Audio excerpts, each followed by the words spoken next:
Perkenalkan, nama saya Asri Sanistumorang. Di sini saya akan menjawab pertanyaan dari kelompok 7.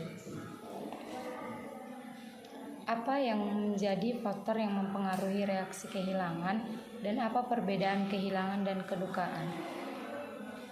Faktor-faktor yang mempengaruhi reaksi kehilangan yaitu riwayat hidup orang yang berduka, termasuk pengalaman masa lalu dengan kehilangan, kepribadian dan gaya coping orang yang berduka, dukungan yang tersedia dari teman dan keluarga. Perbedaan kehilangan dan kedukaan. Kehilangan adalah kenyataan atau situasi yang mungkin terjadi di mana sesuatu yang dihadapi dinilai terjadi perubahan, tidak lagi memungkinkan ada atau pergi.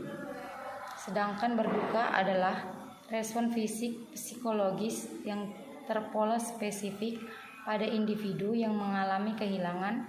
Respon yang normal karena melalui proses kedukaan individu mampu memutus atau ikatan dengan benda, orang yang baru terpisah, dan berikatan dengan benda atau orang baru. Selanjutnya, di sini saya akan menjawab pertanyaan dari kelompok 1, yaitu apa contoh biopsikososial dan bagaimana cara menanggulanginya.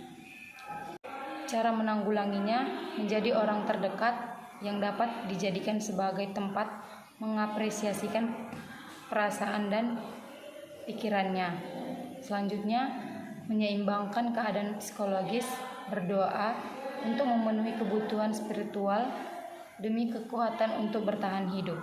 Contohnya, seseorang yang mengalami stres pasti akan mengalami ketergangguan dalam kehidupannya, mulai dari biologis, psikologisnya maupun sosial, dan mengalami kecelakaan yang membuat dia stres.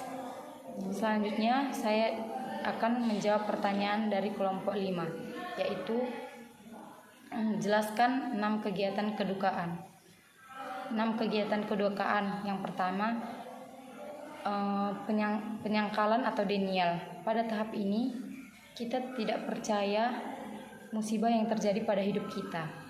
Kita merasa semuanya tidak masuk akal dan bahkan sampai tidak bisa berpikir jernih. Yang kedua, marah atau anger.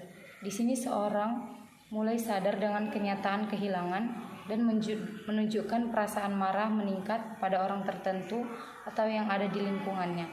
Yang ketiga, tawar-menawar atau beginning. Selama masih ada kedukaan, tubuh dan pikiran tidak berdaya. Selanjutnya, depresi atau depression. Di sini kita akan mulai pasrah dan merasakan kesedihan yang amat mendalam.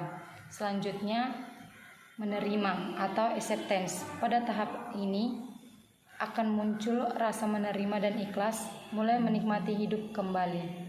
Sekian dan terima kasih.